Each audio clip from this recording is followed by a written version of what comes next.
इसके अलावा कहीं नहीं बचा। तो संजीव जी देखिए कि जिस प्रकार से निशांत के ऊपर पहला अटैक वहां से शुरू होता है कि वो यात्रा जब छोड़ करके, मतलब यात्रा अभी उनकी जारी है, लेकिन यात्रा को बीच में उन्होंने थोड़ा सा विराम दिया और उसके बाद वो मंत्री बनने चले आए।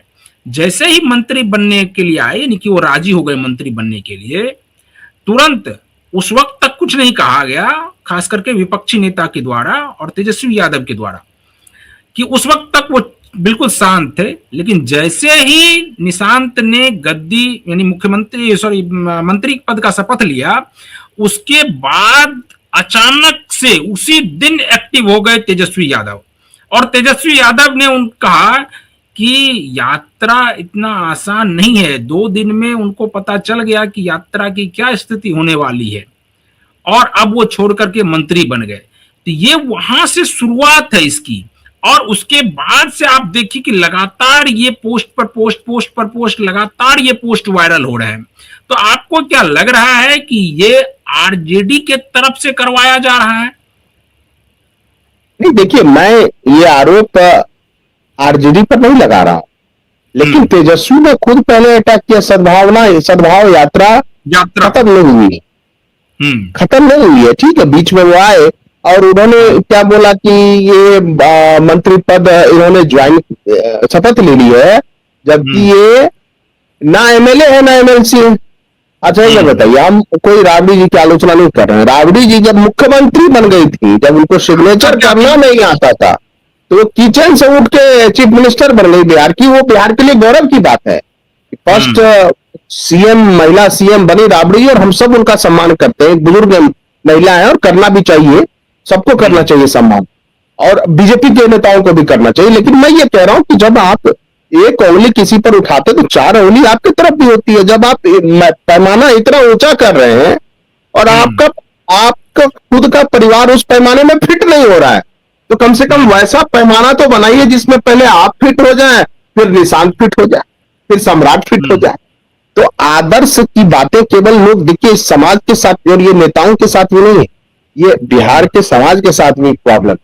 आप देखिए, वही प्रॉब्लम झलकता है राजनीति में कि हम बिहार के लोग आपस में अपने लिए कोई और पैमाना रखते हैं और दूसरों के लिए अलग पैमाना रखते हैं। वो मापदंड सेम होना चाहिए।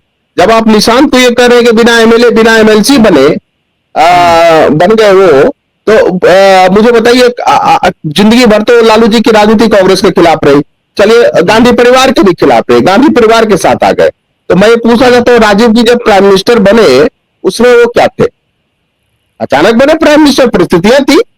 जब उसी तरह निशांत, जब नीतीश जी ने तय कर लिया कि मैं नहीं रहूंगा मुख्यमंत्री, अब मुझे नहीं रहना है, तो जेडीयू के कार्यकर्ताओं को ऐसा तो है नहीं। अगर नीतीश कुमार चाहते तो वो मंत्री क्या, उप मुख्यमंत्री भी बन सकते थे निशांत, लेकिन उन्होंने नहीं शुरू में स्वीकार किया। और शुरू में शायद निशांत को भी ऐसा लगता था कि वो अभी उस लायक नहीं है, लेकिन जब वो गए तो उनको लगा कि नहीं, अब अगर सत्ता में शामिल हो जाते हैं तो हम जनता के लिए ज्यादा काम कर पाएंगे।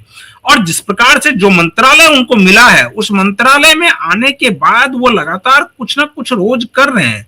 हालांकि अब वो तुरंत दिखाई नहीं देगा, उसको दिखाई देने में समय लगेगा, लेकिन वो अपने बलबूते जितना कर सकते हैं उतना वो कर रहे हैं।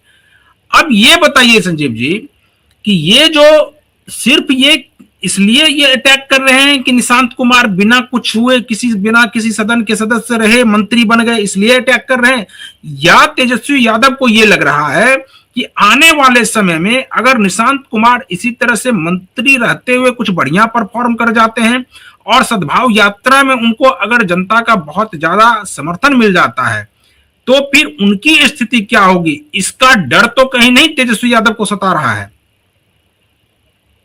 देखिए, पहले निश्चित रूप से तेजस्वी और आरजेडी को इस बात का डर सता रहा है कि निशांत अगर नीतीश जी की तरह ही लोकप्रिय हो गए तो फिर अगले 20-30 साल जो है राजनीति किसी और दिशा में चली जाएगी। और वैसे भी देखिए, राष्ट्रीय राजनीति में कांग्रेस कमजोर हो गई है, क्षेत्रीय दल कमजोर हो रहे हैं, बीजेपी मजबूत होते जा रही है। तो अगले 10 साल कम से कम अगर निशांत संभाल लेते हैं पार्टी को अपनी पारी अच्छा खेल लेते हैं, तो सबसे ज्यादा मुश्किल तेजस्वी को आना है, क्योंकि जेडीयू बीजेपी नेचुरल पार्टनर है। एक बात। दूसरी बात है कि कि लोग कहते हैं कि यात्रा में भीड़ जुट गई तो वो सफलता का पैमाना है।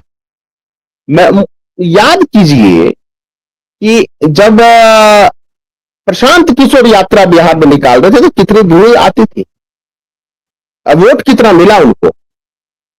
भीड़ तो नेता हो चाहे किसी पार्टी का, भीड़ जुटाना उसके लिए चुटकी का काम है।